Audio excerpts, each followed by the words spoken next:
y'all, it's Crafty Hope here, and I am working in this little junk journal that I made.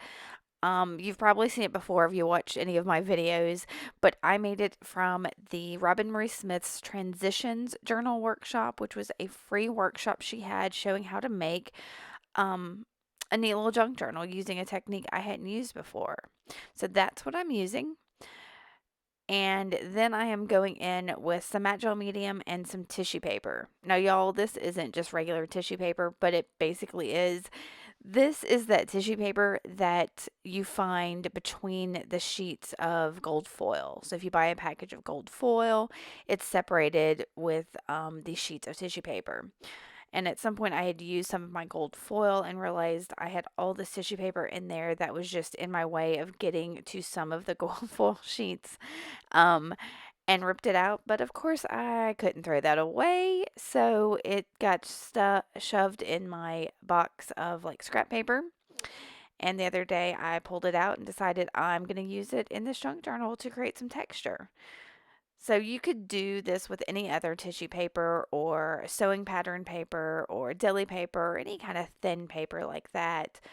And just use some kind of glue and kind of scrunch it up and get it down on your pages, and it creates a really great texture. So that is really all I am doing here, is getting this down in here. I don't think I had anything that I really had in mind when I came into this. I had the things I end up using are things I had pulled aside and found randomly in my craft room, like this tissue paper. And I don't know, it comes together. It's kind of a fun little quirky page, not my usual style, but that's always good to explore something new and do something a little different in your junk journal. So once I get as much of that tissue paper down as I wanted to create the texture, I am going to dry it real quick with my heat tool. And then I'm coming back in with some black gesso. So this is, I think it's Studio 7 gesso that I got at Joann's some time ago. And I don't know why I got such a huge container, but I think I was just looking for some black gesso and that was the first one I had seen, so I got it. And I have used it before, I just don't use it often. So I decided to use it here to kind of accent some of that texture. So I got it kind of down, but I'm still leaving where you can see some of that peachy pink color of that tissue paper I used. And then we're going to dry it. Now I want to accent the that texture. So I've got some wax. It's a metallic wax from Finnabair, I guess Prima Marketing, and I think it's a brass colored, and I'm using a kind of a bristly dry brush and just kind of brushing it on over the top of my black gesso and that texture, and then rubbing it in with my finger to accentuate some of the texture. So it's kind of a dry brush technique, but using this fun wax paste. So I'm going to go over all that, and then I think after that, I'm going to come in also with some, I can't remember if it's white gesso or if it's just some white acrylic paint, and do another sketchy dry brush over the top of that. It's not going to cover up the gold. You definitely see the gold if you look, but this is just, I don't know. I wanted to play a little bit and experiment, and I just turned the camera on to see what would happen. And this is what happens. And it's, y'all, this whole thing just cracks me up. Oh, it is. It's gesso. It's it's the Deco Art Media gesso, which I don't even know why I used that one. I guess I wanted something kind of thick. But that one is one, you can't find it anymore. I don't know if they've stopped making it or if they, it's just like on back order because I haven't been able to find it anywhere in, I don't know, almost a year maybe. But anyway, any gesso would probably work for this. As you see, I'm using it like a cheap plastic kid's brush to kind of just dry brush on there and get some of that texture to pop up. So I'm just rubbing around on there. Um, I don't know. Can you? I'm hoping you can see that texture shining through. I can see it. All right, so I went and played around with a couple things. I had this strip of fabric, and then I have this photo transfer. Now, that is a photo transfer made with, oh my gosh, I'm gonna have to go figure out what that stuff's called. I think it's called, oh, clear leveling gel, maybe? I will put it in the description box below, but it is a basically it's like using a medium, but what you get is kind of a rubbery, plasticky transfer that is its own self thing. And one side, the main side, is kind of shiny. I'm not super big on the shiny side, so I flipped it over and am using the more matte side of it. And as you see, I just used my matte gel medium to glue it down onto that piece of fabric. Now I did that because I wanted that image to show, because if I just put it down on that black gesso, I don't think you would have seen that fun lady there at all. So I did that, and then I decided I wanted to create a ruffle somehow at the top of this fabric.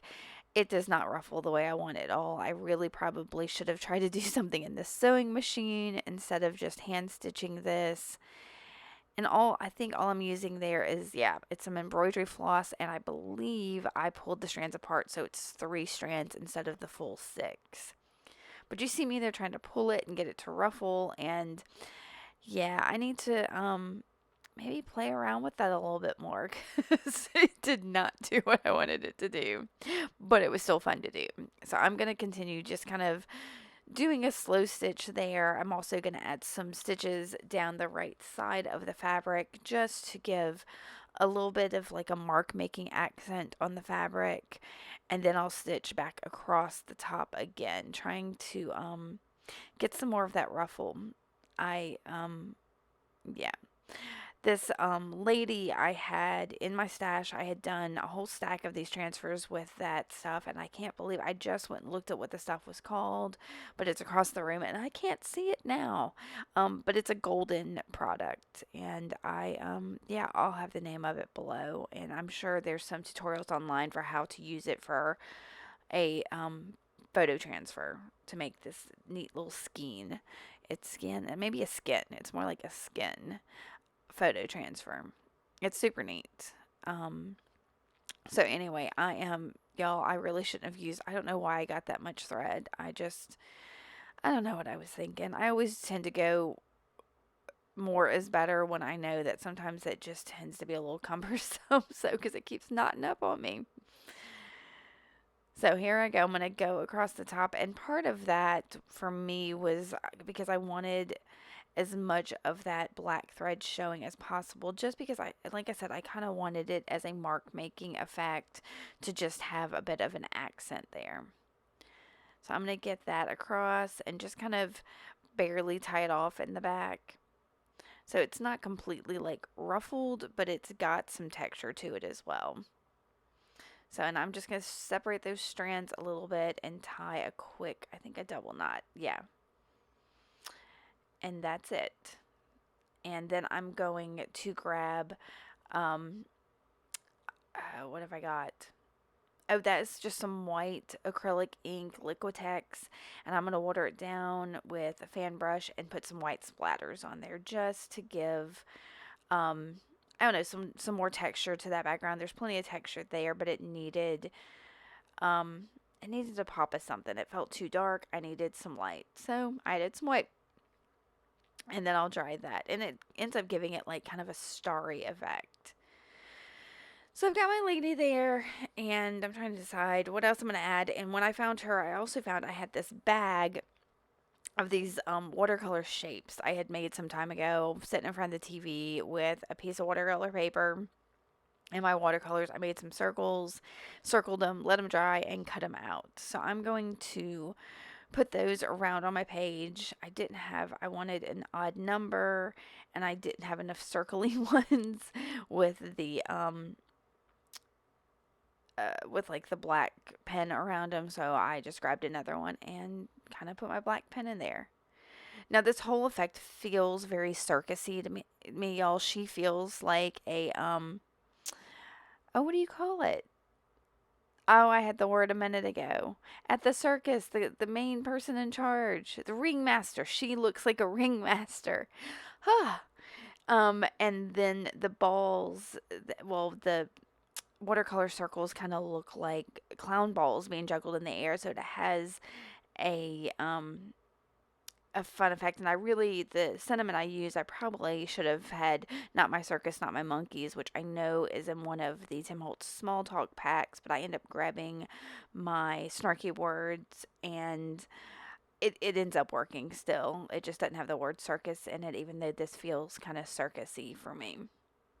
Now, since these are heavier materials, I'm going ahead and using my matte gel medium to glue that whole fabric thing down, along with these watercolor juggling balls, whatever we're going to call them.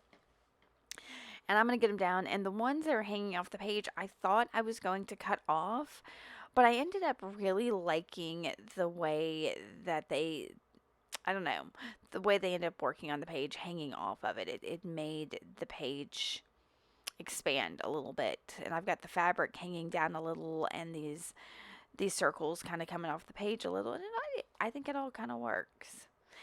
And with that night sky thing, it almost has a almost like a galaxy feel too. I don't know. I was playing. That's what happens when you're playing in your junk journal. So there's my snarky words, and I ended up choosing, in my defense, I was left unsupervised, which I think is perfect for this kind of silly face and fun page, because that's how I feel. If you leave me unsupervised, who knows what's going to happen? I'm going to have all kinds of balls in the air. So I put that down, and I think that finishes this page up. I do hope y'all like this. And I thank y'all for watching. All right, y'all, keep on crafting on. Bye.